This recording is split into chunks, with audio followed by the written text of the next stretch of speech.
Are you also tired of not getting the desired results from your n8n workflows? n8n recently released the evaluation feature for their AI workflows. The evaluation feature helps you test your workflows on your test dataset against the expected answers or the desired answers that you have, and it helps you record all of that inside n8n with the scores that you want, alongside the number of tokens, the time taken, and all the details as you would want. Hey folks, I'm Vaibhavkejriwal. I work a corporate job in my 9 to 5 and create content around AI and n8n and how it can help you run your next workflows. Today we are going to be looking at the evaluation feature, and let's start with what the industry giants are saying about it. The Anthropic researcher says the crucial secret behind good prompts is test driven development. The Versal CTO says prompt without evals is like a machine without a manual. And even n8n says the evaluations are foundational practice of building with AI, turning guesswork and undeterministic AI behavior into evidence with concrete data, and helping understand whether the improvements that we have done are actually improving our outputs or not. The code and AI are very, very different in nature. A line of code that we write is very deterministic in nature and it follows a logical sequence and step. We know that if we make this change or if we write this line of code, this is how the output will get impacted. Whereas AI is very different. It is non deterministic in nature and it uses predictive capabilities to generate the output. So if we change a line in our prompt, we don't know if that is going to affect the output in the desired format or is going to make it even worse. So that's why it's very important to use evaluations for AI workflows and automations. Next, I want to talk about the benefits of using evaluation in AI workflows. It helps you avoid production breakdown. So if you have already tested your workflows against multiple edge cases, multiple cases that you are going to expect, you know that the workflow is capable enough to handle those in production. So you don't need to worry about edge cases breaking your AI workflows. It helps you prevent logical errors. If you see that the AI workflows are giving you something which is not the desired result, then you can see if there is a logical gap in what you have constructed. Oftentimes, when we create these workflows, we put in a lot of steps. Sometimes these steps are redundant, and with AI's cost rising so much and the latency being so high, we don't want these steps to exist.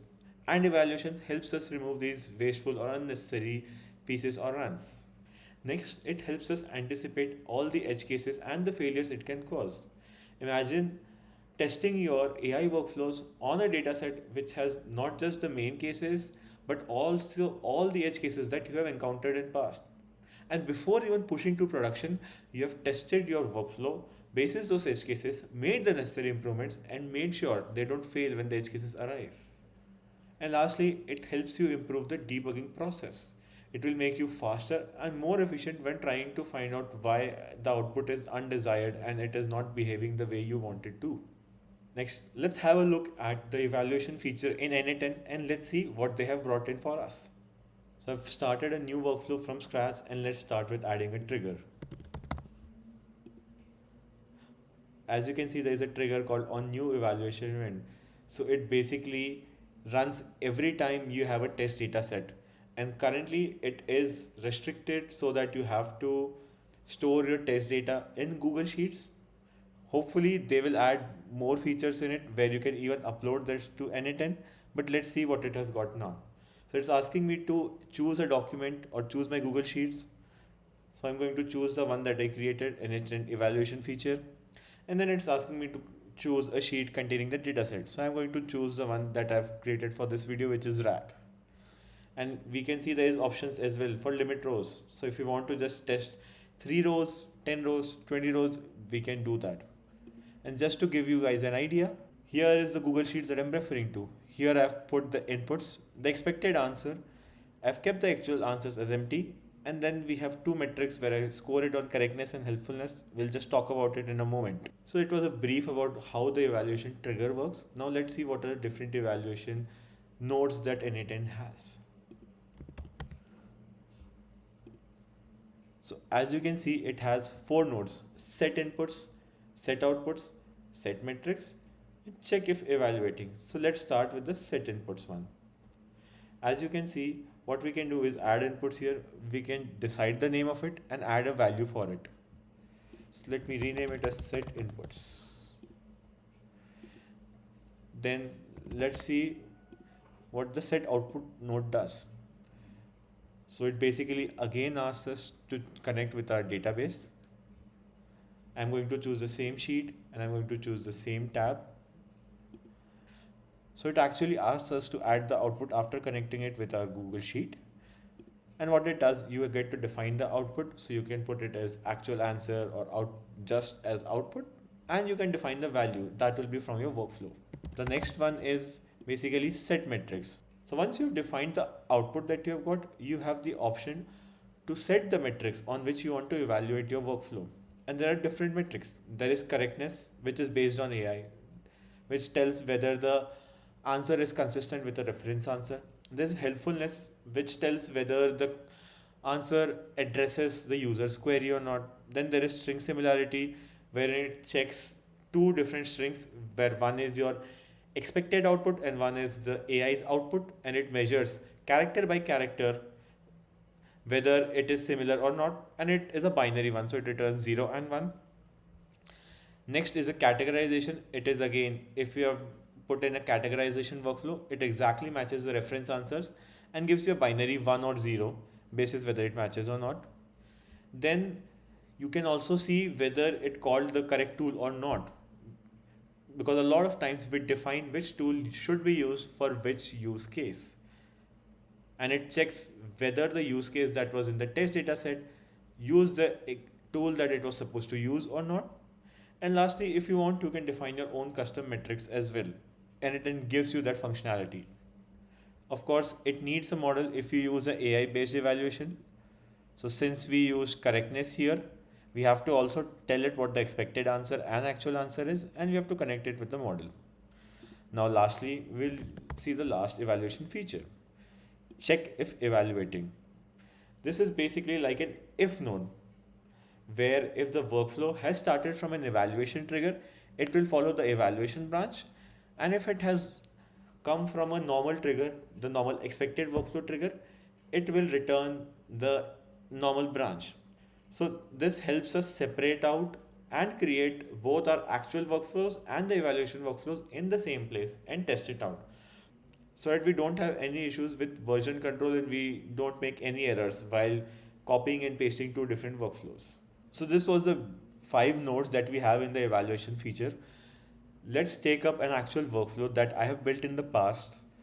You guys can check out the RAG video. I've linked it up here. And let's see how we'll add the evaluation workflow in that. So this is the evaluation workflow that we have built in the past. And just to give you a recap, we have a RAG pipeline towards the bottom, wherein once we click the manual trigger, what it does is downloads a Sony home theater user system guide. It vectorizes it and stores it in our Superbase vector store. And then we have our RAG agent at the top, wherein we can chat with it, and it has access to our Superbase vector store and a Postgres memory with the open router chat model so that it can return the answers. Just to give you a quick recap, let me give it a very basic question.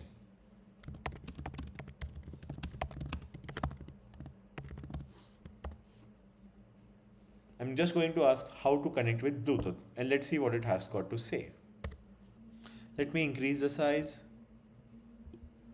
So it's asking, do you mean a phone, computer with headphones, a speaker, a car, or something else? If you tell me the devices, I can give you step-by-step instructions.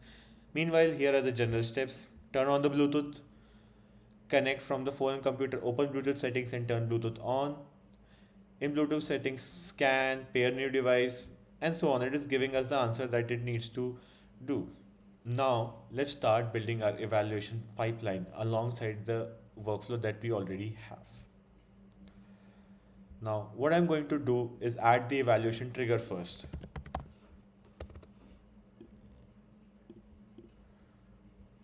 And I'm going to choose the same sheet that we just saw some time back. And I'm going to use the RAG feature.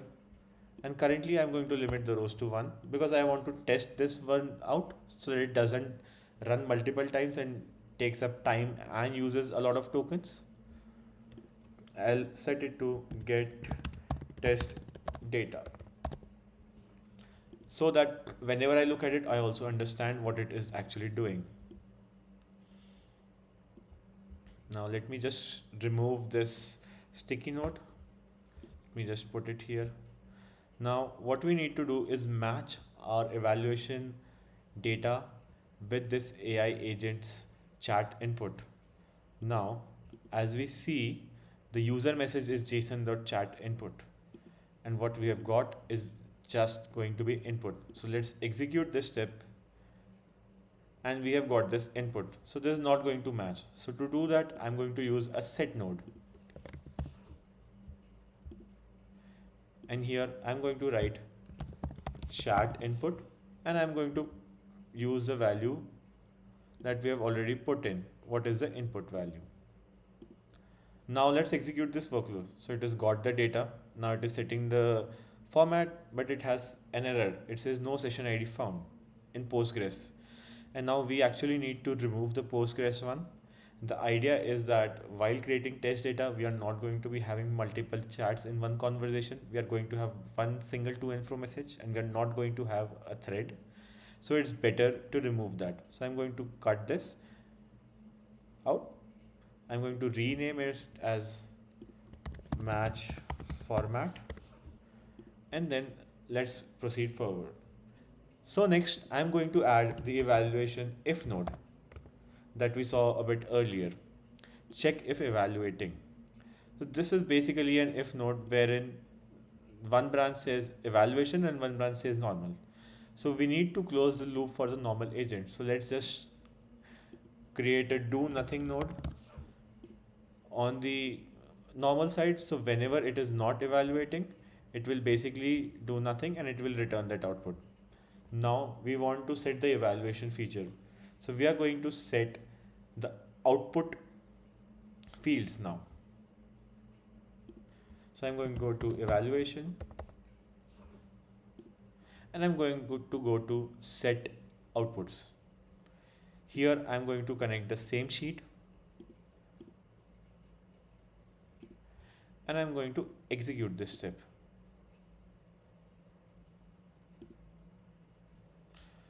So it says problem in node evaluation 1, no outputs to set. So we need to set the outputs. So let me just first rename it, and let's add the output.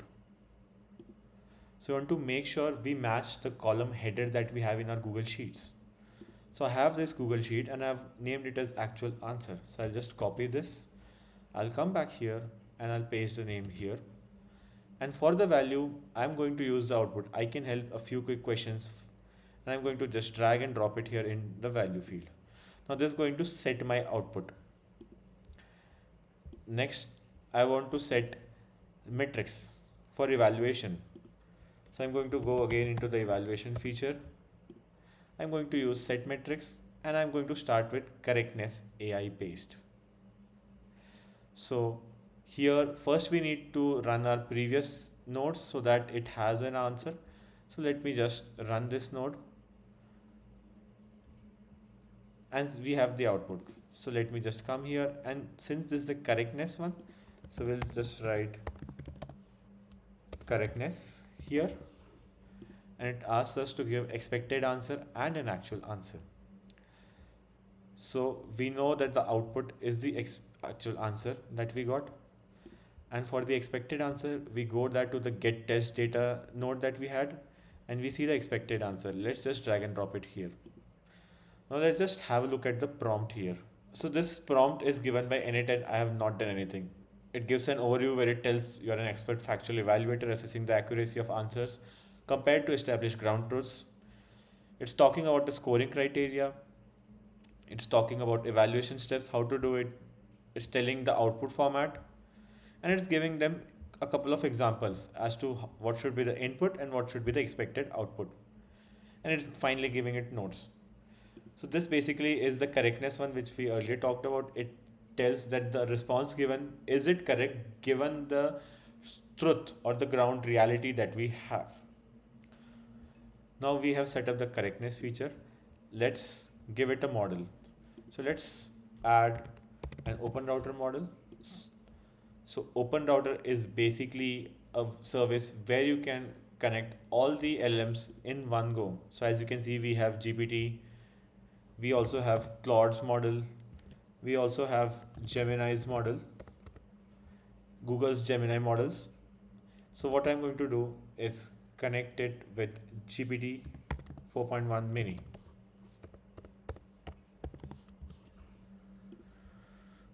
And I'm going to say GPT 4.1. I'm going to save it. Now I also want to see whether the query was helpful or not. Now the correctness feature, what it evaluates is whether the answer or the response was based on ground truth or not. It doesn't evaluate whether that ground truth helps the user or not. So I'm going to add another evaluation node and I'm going to say set metrics, and here I'm going to choose helpfulness. Now I'm going to just run this node once, and as it's run, I'll just set up the helpfulness feature.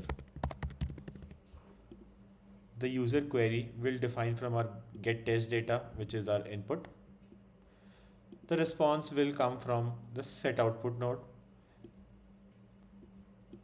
And again, let's have a look at the prompt that n8n is hence configured. It has an overview where it says you are expert evaluator assessing the helpfulness of response to user queries. It has a scoring criteria. It has detailed evaluation steps. It has again an output format, and it has a couple of examples. And it has some final notes as to how it should work. Now let's connect it to a chat model again, and let's run this step. Now at this moment we can stop the workflow. Our evaluation workflow is fully built. But what I want to do is also store the data in our Google Sheets. So what I'm going to do is add a Sheets node, and I'm going to say update row in Sheet. Again, I'm going to choose the same Google Sheet that we have used. And what I'm going to do is map each column manually. I'm going to select a column to match on, and I'm going to use input. For input, I'm going to use again from get test data. Now expected answer, I don't need to update. I already have that.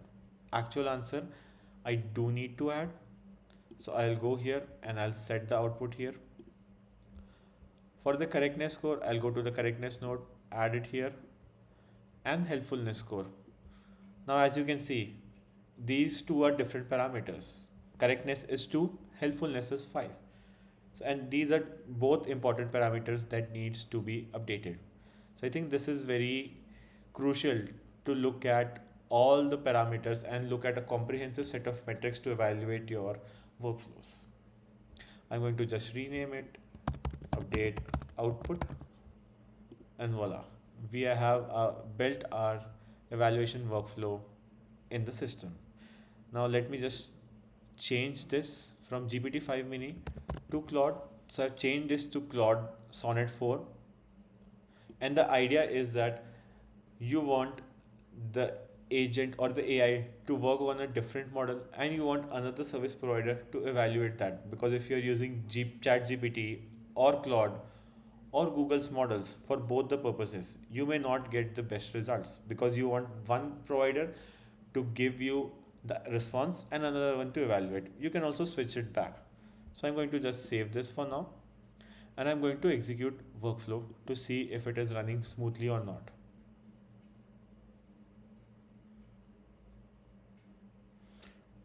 As you can see, our workflow is executed successfully, and we can have a look at the data. We have the actual answer and we have the expected answer that I created as part of the test data. We have the input, and we have our correctness and helpfulness feature. Now this is great. This is kind of like a light form of evaluation where we would run this for multiple times and look at all the inputs, how it is responding, what are the different scores of the metrics we have determined. Now to do that, I would actually toggle the limit rows button off, so it would actually run on all the 20 inputs that we have. Next, I want to show you the cool evaluation feature that n8n has built as part of its evaluation package. And as you can see, we have the run numbers, we have a run time, we have a status, we have completion token, prompt tokens, execution time, total tokens, and similarity. So this was another workflow that I ran on this, and as you can see, I have run number 1, 2, 3, 4, and I have the completion tokens, I have prompt tokens, I have the similarity score, right? And I can have a look. And if I see, for the first two runs, it got completed, but in the third and fourth run, there was no status, right?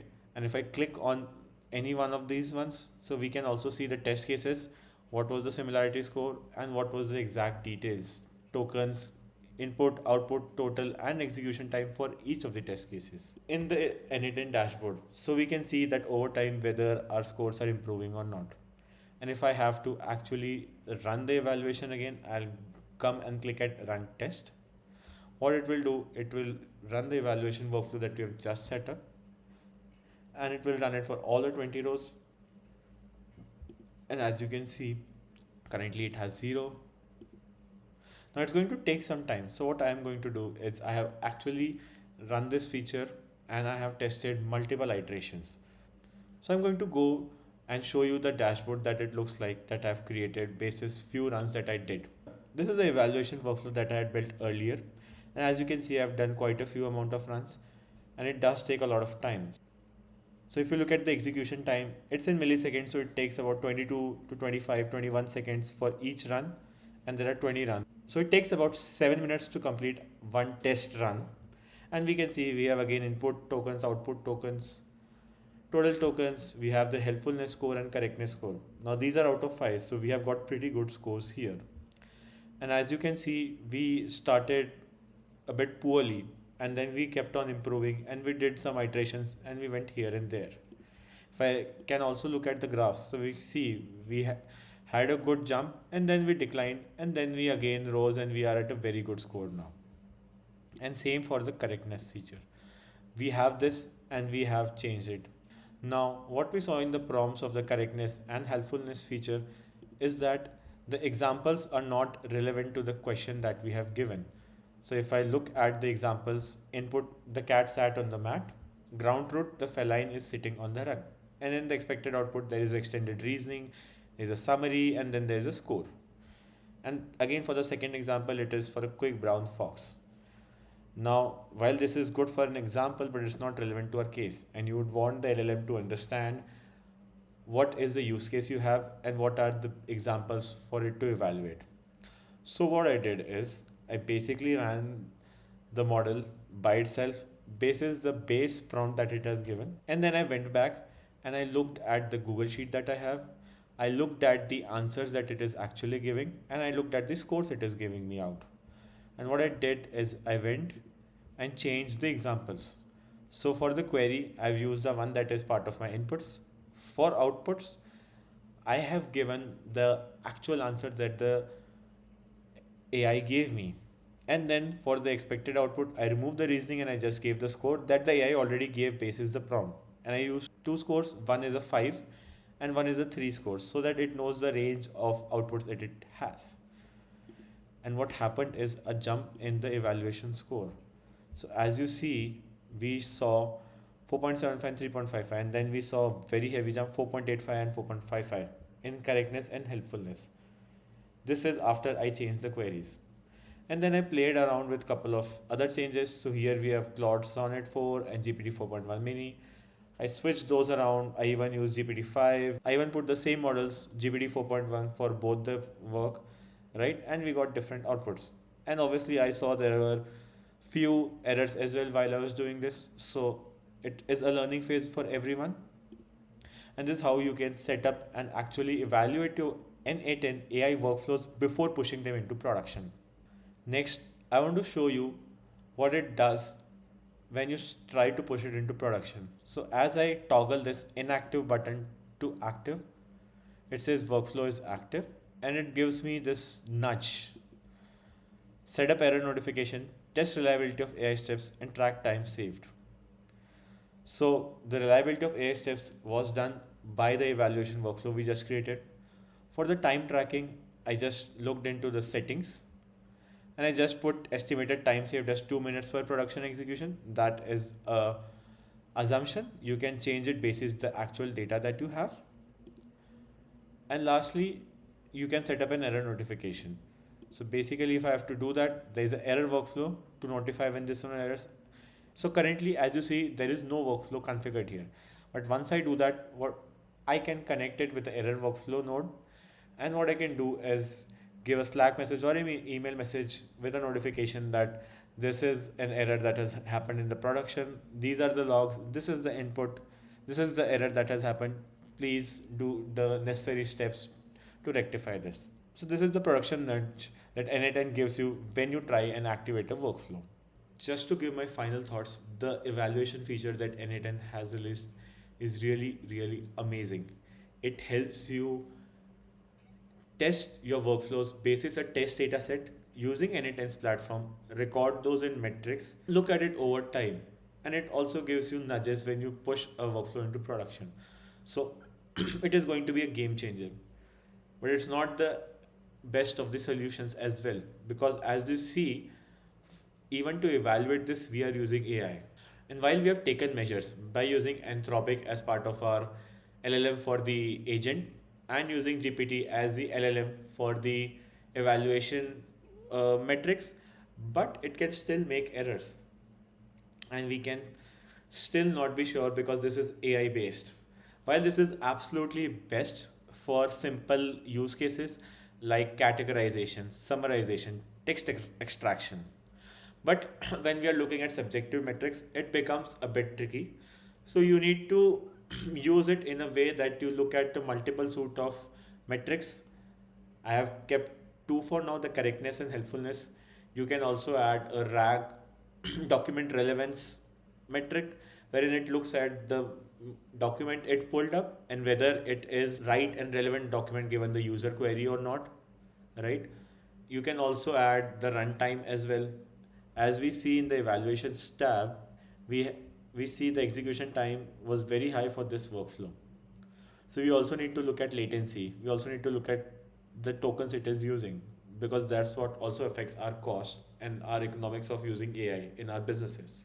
So the evaluation package from n8n is a very amazing and cool feature, but we need to make sure that we see and track the right metrics that actually check our workflows in a correct manner. And I think if we do that properly, we are going to be building amazing workflows that are going to be having much lower and lower error rates in the production. That's all from today from my side. If you enjoyed the content, please give a like, share, and subscribe. If you want to book a call and help me make the evaluation workflow for your actual use case, I've put the link in my YouTube channel's description. You can go ahead and book a call with me. Have a good day. Bye bye.